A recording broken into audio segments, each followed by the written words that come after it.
Hey trendsetters, it's your girl Heidi. I hope that you are having a phenomenal day today. Today, I got a dope man. Oh my goodness. Oh my goodness. He's an author, an educator, a mentor, a radio talk host into Black men's mental health wellness journey. I mean, how can I introduce him anymore? We welcome you, Mr. Mark Tuggle. Thank you for coming on. Thank you for coming on. Thank you, Heidi. It's an honor and a pleasure to be with you today. You know, since we met, we've been talking about your story, but it's been it's been such a growth opportunity for me as well. You know, like we were just talking, you are an educator, you know, and I love the feedback. I've listened to your radio show, and I've gone through your book. Let's talk about who Mark Tuggle is and your journey to how you got to this space and this place. Well, my journey continues. I'm 64. I live in the village of Harlem. I identify as a spiritual being with human experiences, and I was clinically diagnosed with mental illness about 30 years ago. My primary care physician at that time suggested I see a psychiatrist. So I saw a white female psychiatrist, and she never asked me any questions about my cultural history, my family history, my medical history, my spiritual history. She gave me a questionnaire, 30 questions. She gave me a prescription for antidepressant medication. And she said, call me in 30 days, and she walked out the room. That was the extent of our encounter. Mm-hmm. Left me feeling abandoned, dismissed, uncared for, very mistrustful.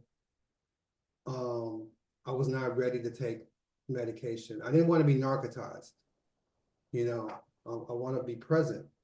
So I decided not to take medication, but I did go to therapy. I was in and out of therapy for about 10 years. And therapy really changed the trajectory of my life because I learned so much in therapy. At that time, I thought therapy was for rich, crazy white people, which is what some Black people still think today. And that's what people think. But it was very helpful. Yeah, we changing those narratives, right? We have to. We have to. we definitely trying to make people aware that we need to be healthy, and there's people that are trained to help us to get to that point, you know, and this is what therapy is about. Yeah, I think we need to decolonize, demystify, destigmatize, and just find a new path for healing in our own language, our own culture, our own traditions. And there's many ways to heal, a wounded soul. So I'm still on that journey. I'm a lot better in my body, mind, and spirit than I was 30 years ago. And it's led me to become an author, an educator, a mentor, a talk radio host, as you mentioned, which I feel really good about because I know that God is using me as an instrument. Like Muhammad Ali says, that service to others is the rent you pay for your room here on earth. So I'm here to be of service. And you're doing it, you know, talk to us about the radio show.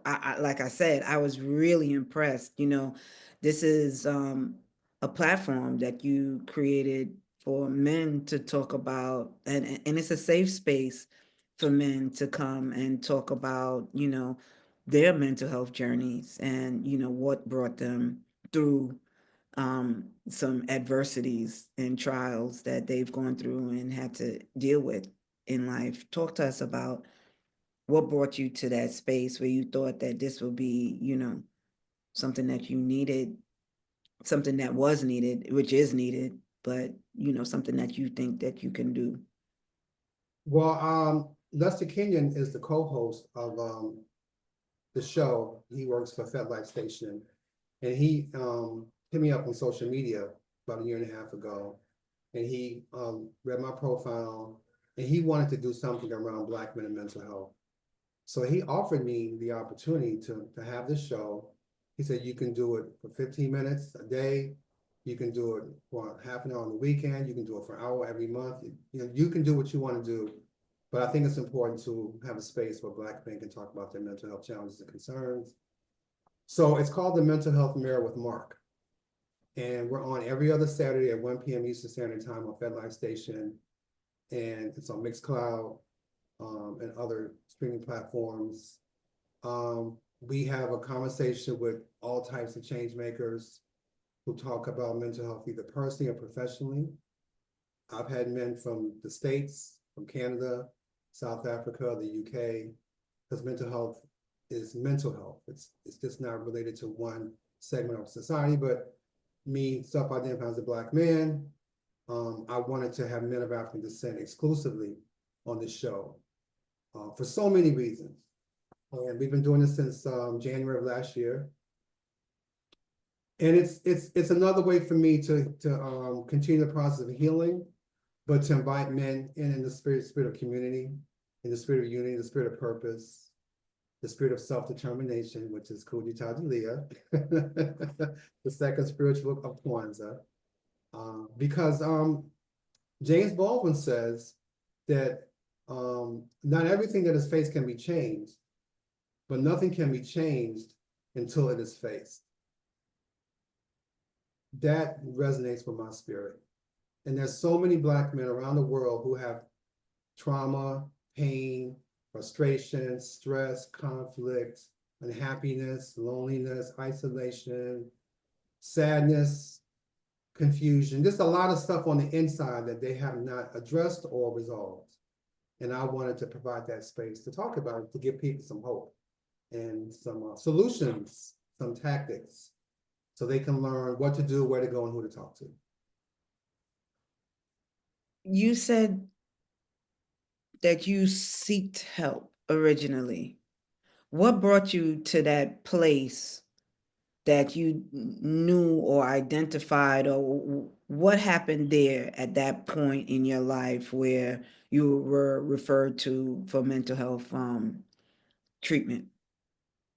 Well, I was also diagnosed HIV positive 30 years ago. And I knew instinctively I needed somebody to talk to and not just anybody, you know. So I knew that, and after I was diagnosed, it was a suggestion of a friend of mine to seek therapy. And that's how that started, just through her example, because I was attracted to her spirit. She was in therapy, a Black female. So she encouraged me to seek out a therapist. And that's when I was diagnosed, which was terrifying at the time. I can Nobody in imagine. my family has ever been diagnosed with mental health, mental illness. And my family, we don't talk about how we feel, you know? So I didn't never felt safe growing up. And I needed a place where I can really just unburden myself of all of this Mm-hmm. trauma that I've been holding on to for decades. A lot of secrets, you know, and secrets and family are a dangerous combination because, when you tell a secret, it could break your family, but when you keep a secret, it could break your spirit. Right. And my spirit was broken, I was homeless, I was jobless, I was penniless. My life was a mess. I was a very unhappy individual. And I didn't really know why. Like, how did I get here?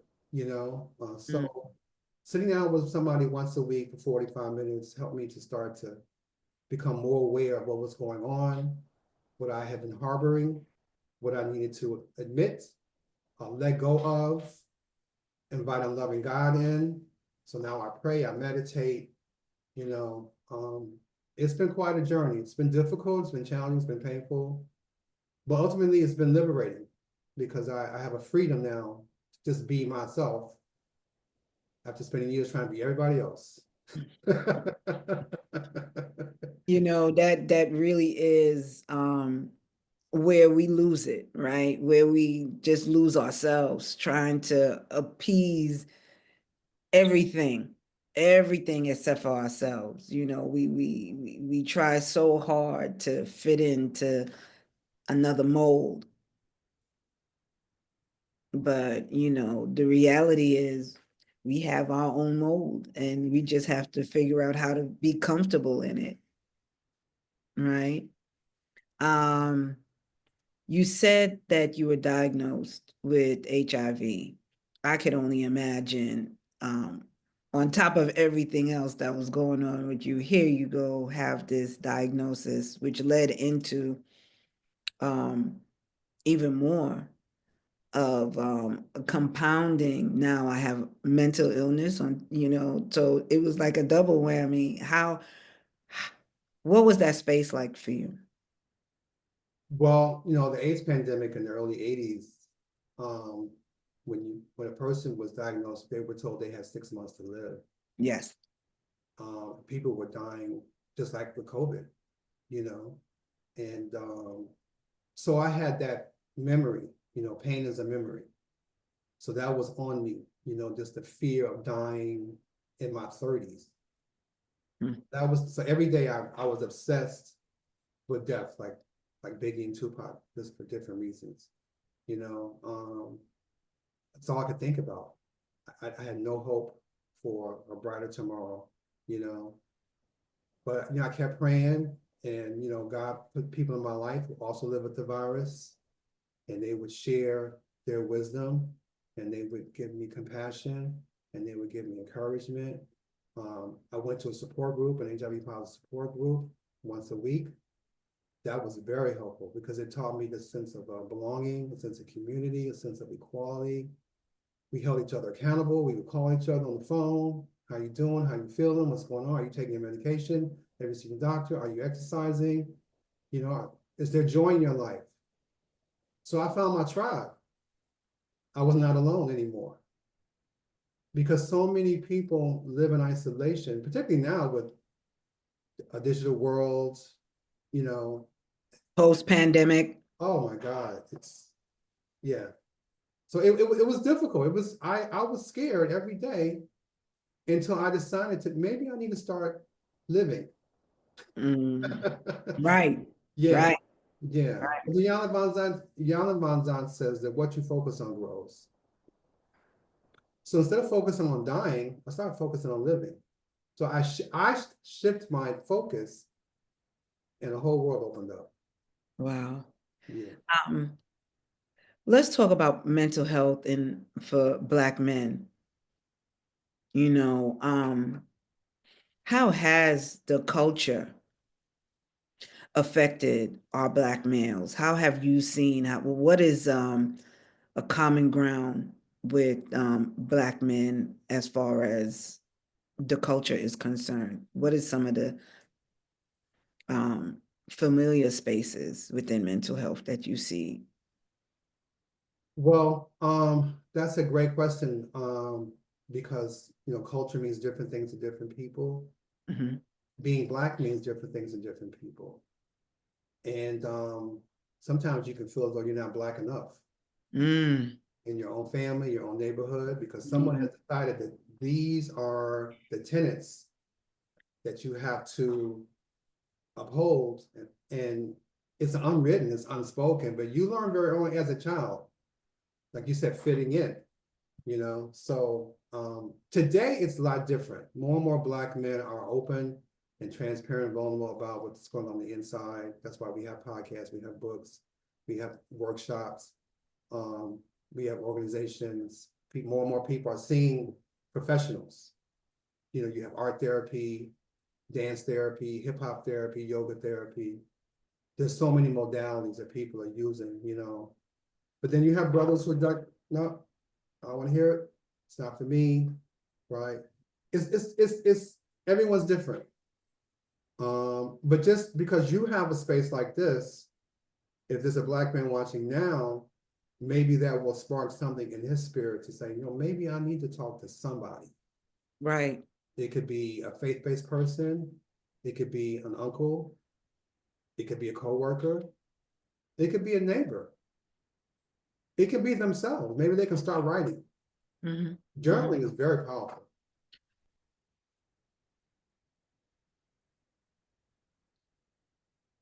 somehow I wanted you to touch on, some of the similar things that you've identified with, with Black men's journey. Well, I mean, anxiety is very common. Why do you Depression, think that is? Let's break it down. Why do you think that our Black men are so anxious? And that's very valid. I can attest to that one. because we are aware of our unspeakable horror when it comes to the history of middle Africans in this country. Mm, And then we witness it every day, police brutality, white supremacy, dictator in the White House, unemployment, um, domestic violence, grief, loss, stress, conflict. I mean, we just see it every day, drugs, yeah, it's um, constant. the prison industrial complex, it's if you walk out the door and you feel like you have to put on a mask. Paul Lawrence Dunbar says we wear the mask that grins and lies and shades our eyes, because of the world in which we live in, the way we've been programmed, conditioned, socialized, and you can see how you're being mistreated or menaced Mm, or feared or pathologized. There's so many nuances when it comes to Black male sexuality, all the allegations of sexual harm. Some of them are legitimate, some of them are not. But once you're alleged, that can taint your psyche for the rest of your life, absolutely. because we are guilty first. We don't have the grace to be proven innocent, because you look in the word Black in the dictionary, it says evil and wicked. Mm. That's how we're treated, and we all know it. You don't have to treat me like the N-word by calling me the N-word. I've experienced it. We all have. So it's really difficult. I think that leads to, like you're saying, the domino, right? Because you threw out anxiety first, and you followed with depression and this, that, and the other. But after you breaking it down like that, you can see how these things, one contributes to the next, and one may very lead to the next. I think that gives a little bit more of an understanding why some males make such poor choices, because they've already been pinned on the cross and crucified for, just existing. So why not? You understand what I'm saying? Why not do the crime? Why not do the offense? Why not? Why not? Especially you know, if it comes down to me internalizing where I am and what space I'm at, right? So if I'm going to be judged anyway, if I'm going to be this anyway, if they already see me this anyway, why should I make an effort to change that? And I see how that has played out in our communities, right? Now we have more people acting a certain way opposed to making better choices. And prior to now, we've seen how that could work against our Black males, that they cultivate in spaces where it's taught how to do wrong things and work the opposite of the grain, opposed to how to heal and how you change your mindset. Like you said, how do I go from dying to living? Right? And now we see 8-year-old kids that don't have much of a concept of living past 16. So understanding that we have to change that. We have to change that and help them to understand how life is important, how life is valuable, how life is something that we should cherish. Maybe that will help the whole system of things. And it is helping the system of things. That's why you have spaces, like you said, that's why there's organizations that are now coming forth and saying, look, this is not the way. This is not okay. You don't have to think this way. You don't have to feel this way. Here it is. You could release all of this. And you can understand what it is and you can embrace it and you can take accountability and responsibility and you could, just put it in the right place where it belongs and move past it. Talk to us about your book. The book, wow, it's been 2 years now since it was published. Cultural Silence and Wounded Souls, Black Men Speak About Mental Health. And you mentioned intention, right? It's red, green, and black. Yes. That was intentional. And the cover actually was done by Jamel Shabazz, who Oh, is, yes, yes, yes. I'm very, very, very, very familiar with his work. Oh my gosh. yeah, Jamel Yeah. Shabazz, he is a cultural Oh my gosh. man. Icon. Yes, definitely. Yes, he is. I mean, he's been Definitely. Oh, following wow. our ancestors for like 50 years. And I hit him up on social media. He gave me access to his, you know, to his pictures and everything. So Catalog. Yeah. yeah, yeah. So the book, Culture, Science, and Women's Souls, Black Men Speak About Mental Health. It's an intergenerational anthology, and that's important. So you got guys from 20 to 60s talking about anxiety, depression, isolation, loss, paranoid schizophrenia, drug misuse, suicide ideation, a lot of mental health issues that they discuss. And then some of them are professionals. So you get data, statistics, evidence, research. I want to combine the personal and the professional because I believe in balance. Yes. Okay. Talk about choices. I think it's important to have a balance in your life.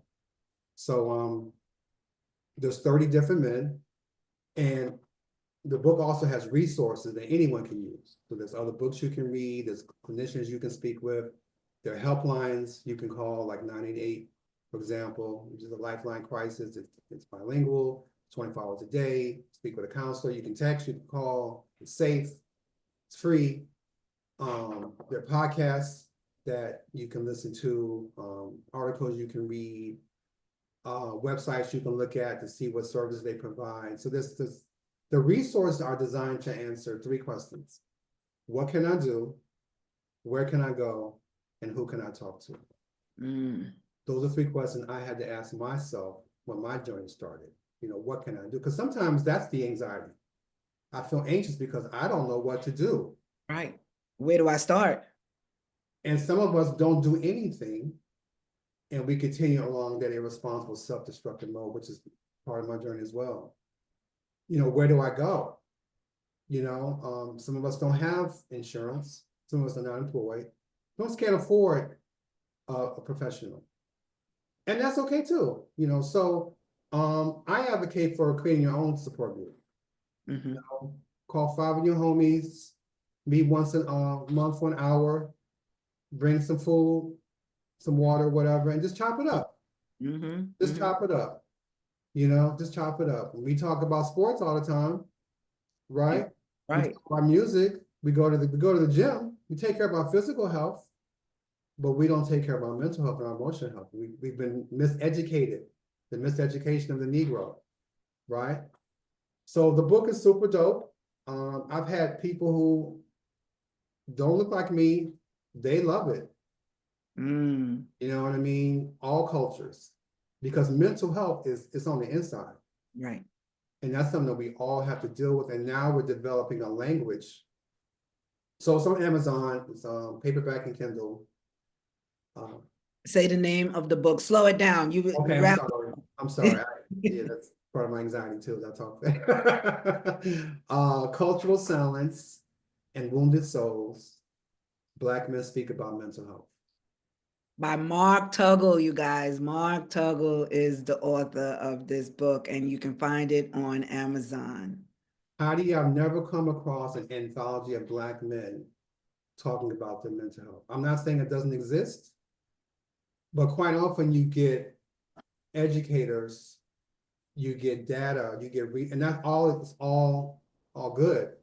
But how many of us read something about a story coming from their own words? This is Black Men Unplugged, you know? It's not sponsored by CNN or Nike or Verizon. So they were free. Toni Morrison said that when she became an editor, she learned that her job was to get out of the way and let people tell their own stories. So she inspired me as I was editing this book because people have shared some things that I personally disagree with, but it's not about me. Right. It's Right. coming through me. I'm just a vessel. Right. Right. Absolutely. And I had to learn that even on my own in having this podcast, right? Because some suggestions in the earlier stages were you got to edit this, you got to edit that. And I wasn't comfortable with that because then it's editing their story, their reencampment of their truth, right? And I even at one point, and this was really something that I had to learn. I had a girlfriend of mine wrote a book, and I was in there being grammatical and this, that, and the other with my red pen and sliced and diced it and da da da da da. But that wasn't her story. So I had to respect the fact that however she said it, whatever was said, and that resonated with the people who read her book. It's like you said, sometimes you got to step back because it's not about you. It's about, and that was definitely a lesson that I learned and, placed it into this podcast. Like, okay, the floor is yours. Even when I spoke to you, the floor is yours. Say, hey, because it's not about me, it's about who it resonates with. And I'm hoping that this, is so impactful to the men out there that are bleeding, right? And that's the word I want to use because sometimes what I recognize is even when men are healing and on their healing journeys and trying to help other men to heal, they're still bleeding, right? So the healing process, like you said, is it's a journey. It's a journey, right? Until we get to that place where we are completely mind, body, and soul. One of my sheroes is Nana Camille Yarborough, and she used to be on WLIB. Hey, mm-hmm. She used to always talk about tell your story. That was her moniker. Every time she came on, tell our stories, tell our story. We got to tell our stories because Black people have the greatest stories never told. Absolutely, absolutely, Maya, absolutely. Maya Angelou says that there's no greater agony than bearing an untold story inside you. Mm, mm. And we all have stories, right? Everyone does. We all have stories. Sometimes people want to tell the ending of the story opposed to what got them to the ending of the story. You understand that some people are more proud to talk about the ending of the story than some of those, or don't want to reflect back on those bumps and those bruises. But we have to understand that those bumps and those bruises is what got us to where we are today. Those journeys, those harsh times is what shaped us and molded us into places and spaces of where we are today. And it's nothing to be ashamed of, right? Our stories is our truth. And it's nothing to be ashamed of. This is why we're alive. Um, Again, reflecting back on your book, share with us something that's in that book that, you think that will resonate. Let's talk about something that'll, that you think will resonate with this audience the most, or. Okay, so actually the very first story is written by David Malbranch. It's called Despondence. And um, in his story, he's talking about grief, Mm. specifically the loss of his father. Um, Says for Black folks, it doesn't fit neatly into a medical textbook definition of criteria based on countless studies with thousands of Europeans. It exists as anger, the Trojan horse of sorrow and despair, a product of an odd concoction of battling internalized masculine tropes with secretive longing for connections to more traditionally feminine feelings. For Black folks, it's choosing isolation over connection, blunting feelings over allowing them to wash over, cursing somebody out instead of telling them how sad you are and how much you need them now more than ever before. It's saying, I'm okay when you're really not. For Black folks, it's about going to work regardless of how we feel. We endure not finding a therapist who looks like us, even if we are fortunate enough to have the insurance or financial ability to pay for it. For Black folks, it's a cramped waiting area in a dilapidated building, nasty attitudes, excuse me, from receptionists and moldy walls. A counselor who was overworked, underpaid, and seems disinterested in our well-being. A knee-jerk prescription instead of delving into the work of exploring our deeply rooted causes. It manifests as compensatory behavior with tragic self-destructive consequences. Smoke it away, drink it away, shop it away, gamble it away, sleep it away, eat it away, sex it away. I've tried most, if not all, these things in the past. I choose to experience it differently today. I choose to banish myself to a self-imposed purgatory for the immediate future. I don't want to hear you'll be fine or you'll get through this from well-intentioned friends and colleagues. I don't want to go to work and resume exhausting normality as if there is nothing wrong. Excuse me. Mhm. This is part of my journey and I want to feel it. I want to sit with it as if it were an unwanted guest and I were being forced to entertain it. I want to feel the ache instead of running away in fear. I want to face it, invite it in, and let it seep through me. I want to be absorbed into my pores and change the fabric of my being so I don't fully recognize the person I was before and can't quite make out the person I will become.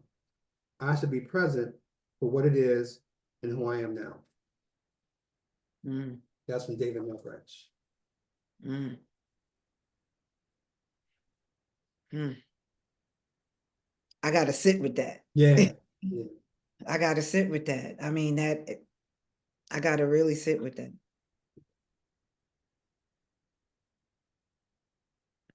As a man, I mean, it's different, what I may take away from it, but as a man, how does that resonate with you reading it? Deeply, deeply. My father transitioned on January 2009. Sorry. Yeah, thank you. He became my hero. So I know the grief and loss of losing a parent. And David was able to capture his experience, his lived experience in his own way, his own unique way, you know. Nobody can tell our stories but ourselves, you know. So it was actually comforting to know that there was someone out there who felt the way I did, who had the same type of psychology when it comes to emotions, the same understanding, you know, how feelings have become feminized in Western society. And when you're a little boy and you cry, people question your character, your gender, your manhood, your sexuality right away. Mm. And that starts in the family. So you got Mm. that trauma, that resentment, Wow. confusion. You don't feel safe. but he was able to bare his soul. And, that's part of telling your story. Just let it go. Just let it go. So I thank David for that. That's why I asked him to be the first person in the book, because everyone has lost somebody. Right. So, I thought that was important because that's universal. Mm. I'm still digesting, Yeah, yeah. because it's like you said, that this was written for Black men, but it's anybody's book, right? And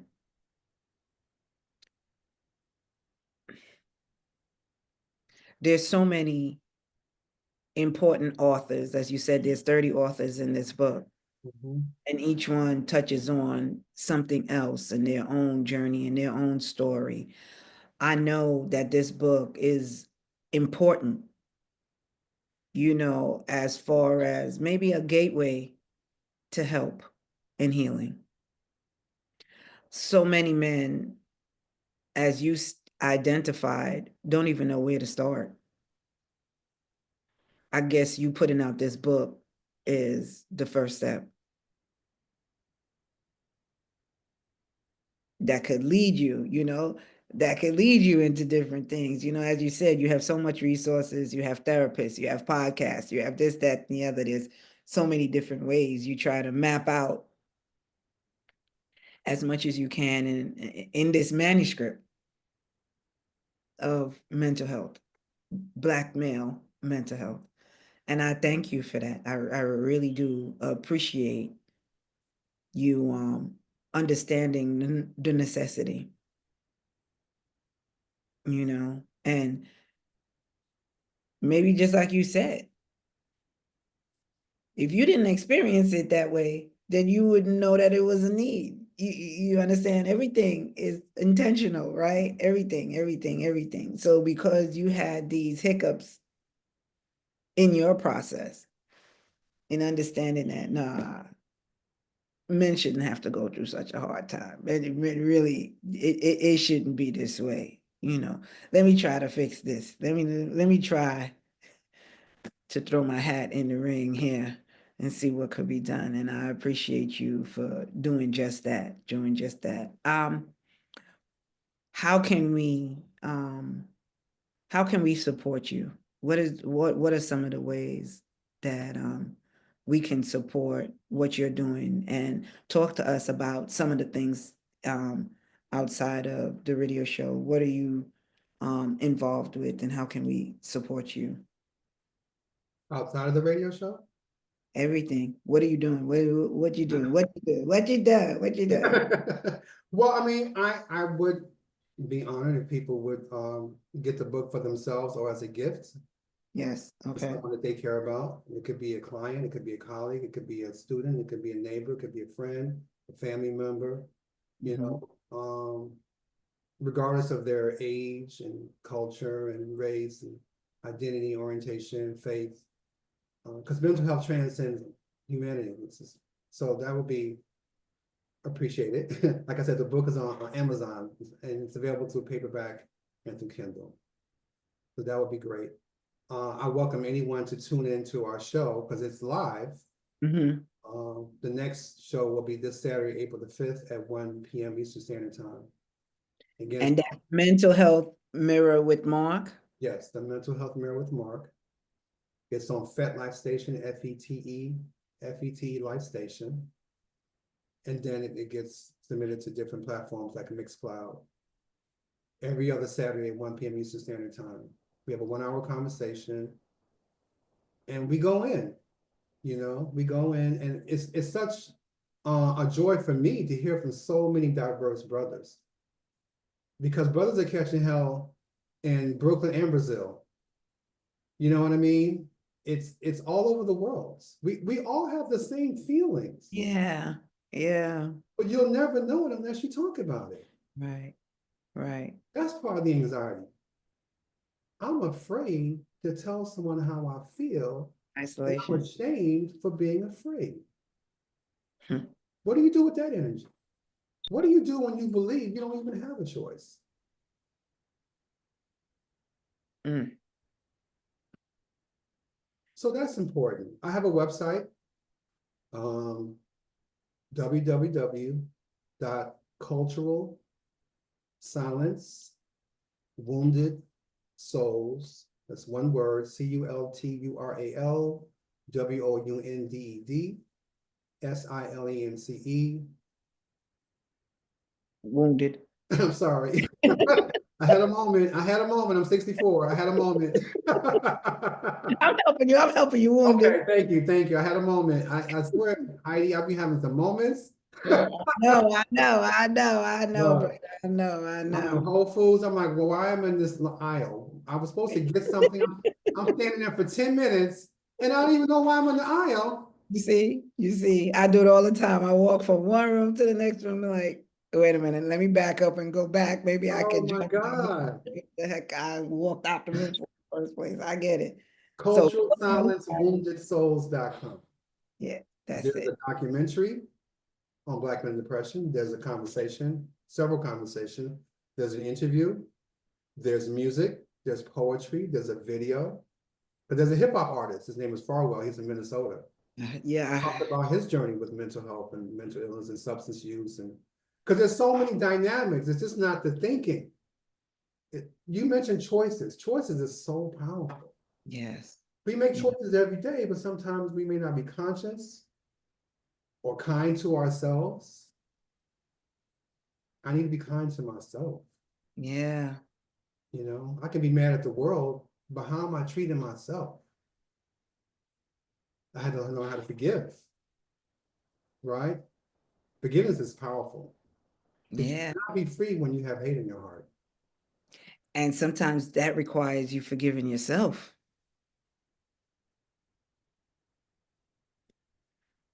So that acknowledgement right there, that's whew, that's as you said, powerful. That's powerful. That within itself is, really, really, really soul jargon. Yeah. What do you want to leave our audience with? I would like Black men just take a moment, stop, breathe. Iana Vanzan says, begin within. You can have a spiritual retreat in your own bedroom. You don't have to go on a plane. You don't need hotel room service. You don't have to rent a car. You can have a spiritual retreat in your own bedroom or wherever you choose that's safe, quiet. I love hip hop, but I can't meditate to Tribe Called Quest. You know what I mean? I got to turn something off. And just give yourself a moment of grace. Just give yourself a moment. Start there. It could be for 5 minutes. It could be 20 minutes. It could be for 60 seconds. Because we're all running, doing so many things, and we just feel so like stressed because we gotta do this and do that and pay this and pay that, and people on our backs telling us what to do, how to be a man. We have manhood anxiety, which we don't talk about. What does it mean to be a man, a Black man? And who decides? Right? I love Malcolm X. But Malcolm X can't speak for every Black man in the world. Right. I thought he could. I was wrong. I had to change my thinking. Because when I see people's shortcomings, I go, oh, I put you on that pedestal, you got nowhere to go but down. So that's why I like this, just to keep it simple. Just take a moment and breathe.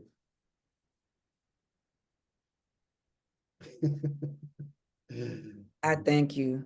I thank you for coming on. I thank you for sharing your time. I thank you for the work that you're doing in the communities. And, I thank you for the work that you're doing with Black men, with yourself, and sharing your story any opportunity that you get a chance. And I wish you all the best, all the best and success in every which way, and however you interpret that to me, whatever that means to you, right? Because, like you said, everyone has their own interpretations of things, right? So whatever that means to you, all the best. Thank you. And I thank you. Thank you. Thank you so much. Thank you so much for coming on. Trendsetters, thank you. Thank you. Thank you. Thank you again for your time. And we got other things that we're going to be working on together. So this won't be the only time, Trendsetters, that you see Mr. Mark Tuggle here with us on Trendsetters. He's going to be sharing some dope, some phenomenal stuff with us. And, we'll see you next time. That's what we're going to say. All right, Trendsetters, let's wrap this up. Let's wrap this up. But this is such a special place. This is such a great day. Thank you. Thank you. Thank you so much. And Trendsetters, we out. Peace.